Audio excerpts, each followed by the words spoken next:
Well, you lot, welcome to Countdown in Australia again. So, as far as like, are you conscious of say the charts? I mean, like with your records. I mean, sometimes I get this feeling you're not even interested in the charts. No, not really. I mean, obviously, people who release our records are interested in the charts. Right. There's always a certain amount of pressure put on you to have a hit record, but I don't really think for a group like us it's that worrying, because I mean there's always going to be an audience for people who never get into the charts. I mean, there's very few groups that we like between the three of us that actually do ever get into the charts anyway. There's just a few exceptions.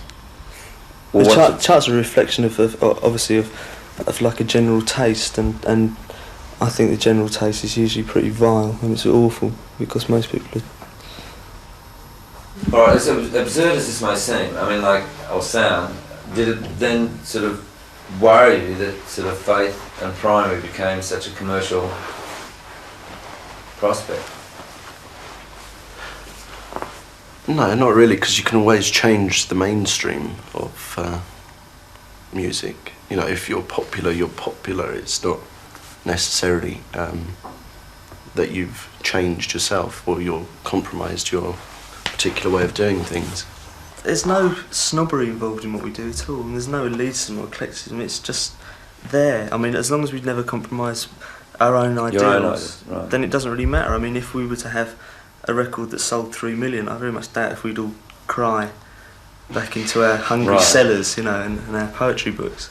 It's not like that at all. But I mean, I don't really see us selling a record, 3 million copies of a record, mainly because there aren't 3 million people who probably have. I don't know, again, that probably sounds, God, it's starting to sound snobbish anyway. But we cater for, say, a certain aspect or a certain type of person, a certain aspect of their personality, which a lot of people subjugate through necessity because they have to either work or. It's generally work. I mean, there's no or.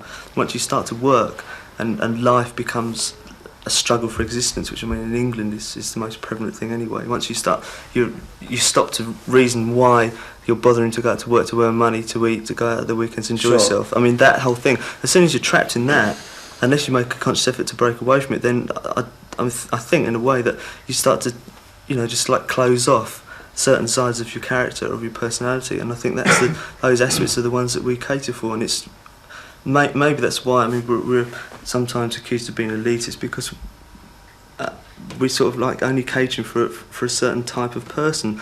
So, I mean, how much do you then sort of get off your audience? I mean, like, as far as... Tremendous amount. I mean, we always, after playing, I mean, it sounds like, we're for the people and people are for us, but we always talk to people afterwards. Yeah. And through that, we've built up a vast network of correspondence, Right. People that send us things and keep us in. Yeah, usually it's manic depressives that I have to give my energy to the world, and I see you can somehow focus it, and you just want to go off and go to sleep or have a drink or something, But well, I do, and so. Yeah, I mean, you build up that kind of thing. So in that way, we like our audience. We don't appreciate people who just come along, to see us and decide that they're going to cause a nice little bit of trouble. So what can we expect from you in 82 now, apart from that phone? A tour, because we're going to come back down to Australia. But as far as recording-wise? Well, stunning album. Yeah, we're just at the moment we're just sort of completing the fourth album. It's got 8 tracks on, I think, at the moment. We're just... How many? 8? 8, yeah. And it's called Pornography. And it's the first cover with pictures of us on the front. Yeah, why have you avoided that? Inverted snobbery. No, not really. No. Can't you see why? No, we're just too ugly, No, I don't know. We just didn't want people to get an image of the music, from the cover. But you still can't see us on the cover anyway. We've got masks on. And mine looks particularly horrendous. Well, it's horrendous. getting near it, right? Yeah, get near it. The next one will have us totally naked and writhing in jelly. We were going to be naked on this one with Jello on this, but I don't know, it'd be a bit